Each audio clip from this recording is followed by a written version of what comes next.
अस्सलामुअलैकुम 360 पाकिस्तान से मैं हूं आपका होस्ट अब्दुर्रहमान।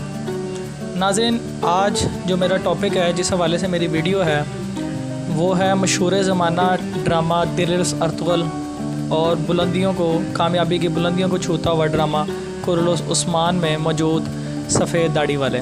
जी हाँ, आप लोगों ने कई बार देखा होगा कि दिल-ए-उस अर्तुगल में और फिर उसके बाद कुर्रल-उस उस्मान में आपको बारहा बार ये ज़िक्र मिला होगा सफ़ेद दाढ़ी वाले।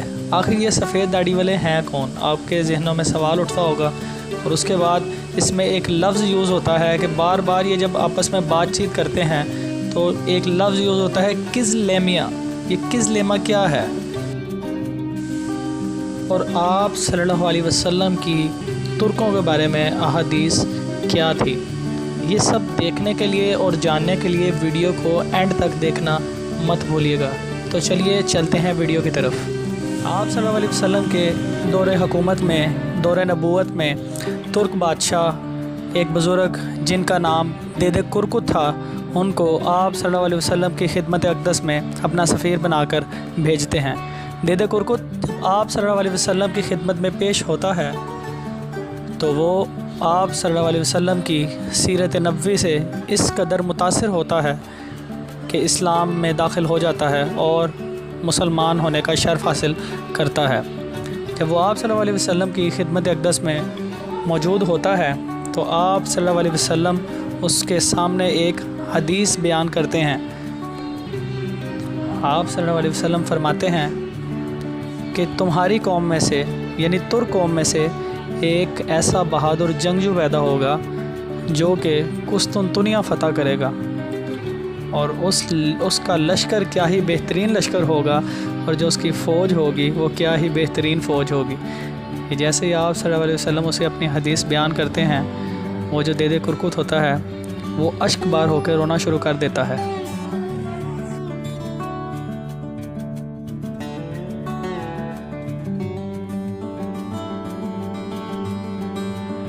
देदे कुरकुत तुर्क वापस आकर अपने तुर्किस्तान के सबसे मुअज़्ज़ज़ तरीन और ज़हीन लोगों को, बुज़ुर्गों को इकट्ठा करते हैं और आप सल्लल्लाहु अलैहि वसल्लम की ये हदीस सुनाते हैं जो कि खुशखबरी होती है उनके लिए।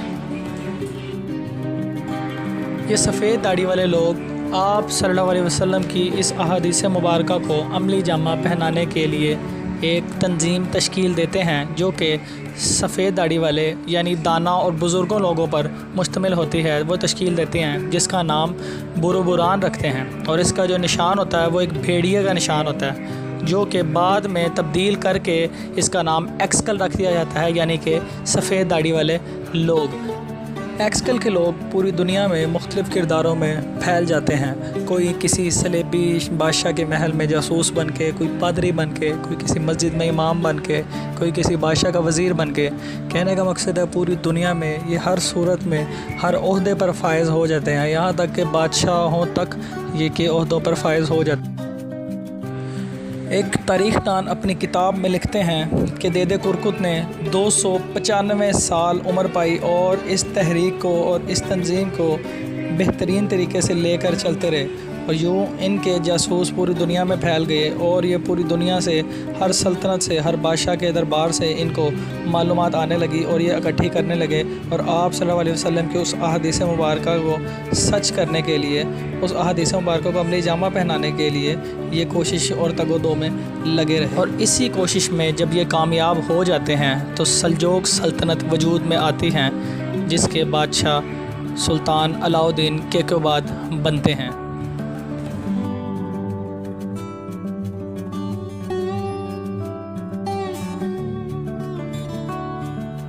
सल्जोकी सुल्तान अलाउद्दीन केकोबाद और उसकी फ़ौज कई जंगें लड़ती है और कई ज़मीनें फतूहात हासिल करती है, मगर सल्जोक सल्तनत अपने ज़वाल के बाद ख़त्म हो जाती है और तबाही का शिकार हो जाती है। फिर उसके बाद ये सफ़ेद दाढ़ी वाले यानी एक्सकल तंजीम और इनके दाना लोग सल्तनत उस्मानी का वजूद में लाने की कोशिश में लग जाते हैं। जी, तो उसके बाद ये कई कबीले के सरदार सुलेमान शाह की मदद करते हैं और उनको अपना मेंबर बना लेते हैं। सुलेमान शाह के बाद ان کے بیٹے ارطغرل غازی کو یہ اپنا ممبر بنا لیتے ہیں اور ان کے ساتھ اپنا کام جاری رکھتے ہیں اور انہیں خفیہ معلومات دیتے رہتے ہیں، اور یوں یہ سلطنت کی طرف قدم و قدم چلتے رہتے ہیں۔ اور ارطغرل غازی زمینیں فتح کرتے جاتے ہیں، علاقے فتح کرتے جاتے ہیں، قلعے فتح کرتے جاتے ہیں اور دشمنوں کو شکست دیتے جاتے ہیں۔ ناظرین، آپ لوگوں نے ڈرامہ دیر ارطغرل غازی میں یہ دیکھا ہوگا کہ جب ان سے کوئی سفید داڑھی والوں کا نمائندہ ملتا ہے تو وہ ان سے ایک کوڈ ورڈ میں ایک بات کرتا ہے، جو وہ پوچھتا ہے کہ تمہارا رستہ کہاں ہے، مسافر تم کہاں جا رہے ہو؟ تو وہ آگے سے کہتے ہیں کزلیمیا، یعنی کہ سرخ سیب۔ تو آپ کے ذہنوں میں سوال اٹھتا ہوگا کہ یہ کزلیمیا کیا ہے؟ تو کزلیمیا ایک ایسی جگہ کا نام ہے جو مسجد آیا صوفیہ کے سامنے ایک پول ایک موجود ہے، جس کے اوپر گھوڑے کے اوپر سوار ایک شخص بیٹھا ہوا ہے، اس کو کزلیمیا کہا جاتا ہے۔ اور یہ جو سفید داڑھی والے تھے، ایکسکل والے تھے، ایکسکل والوں کا یہ ماننا تھا کہ جو شخص یہ جگہ فتح کرے گا، یعنی کزلیمیا فتح کرے گا، وہ شخص پوری دنیا میں حکومت کرے گا۔ تو یہ مسجد آیا صوفیہ کے سامنے یہ پول موجود ہے جس کو کزلیمیا کہا جاتا ہے، یعنی کہ سرخ سیب۔ ارطغرل غازی کے بعد سفید داڑھی والے ارطغرل غازی کے بیٹے عثمان غازی کا ساتھ دیتے ہیں اور انہیں اپنا ممبر بنا لیتے ہیں، اور یوں عثمان غازی اس تحریک کو آگے لے کے چل پڑتے ہیں اور کئی علاقے زمینیں فتح کرتے جاتے ہیں اور کافروں کو شکست دیتے جاتے ہیں، اور سفید داڑھی والے آپ صلی اللہ علیہ وسلم کی اس احادیث مبارکہ کو لے کر اور اس مقصد کو دلوں میں لے کر چلتے رہتے ہیں۔ اور پھر عثمان غازی کے پوتا یعنی کہ سلطان محمد بن فاتح وہ خوش نصیب شخص ہوتا ہے جس کے بارے میں نبی پاک صلی اللہ علیہ وسلم نے پیشن گوئی کی تھی۔ جی، سلطان محمد بن فاتح ہی وہ شخص تھے جنہوں نے قسطنطنیہ کی دیواریں ہلا دی اور قسطنطنیہ فتح کیا، اور آپ صلی اللہ علیہ وسلم کی اس احادیث مبارکہ کو سچ کر دکھایا اور پایا تکمیل تک پہنچایا۔ جیسے ہی قسطنطنیہ فتح ہو گیا تو ان کا یہ مشن اور ان کا یہ کام سلطنت عثمانیہ کو بنانے کا اور آپ صلی اللہ علیہ وسلم کی احادیث مبارکہ کو پورا کرنے کا مشن مکمل ہو گیا، اور اس کے بعد کہتے ہیں کہ یہ تنظیم ختم ہو گئی۔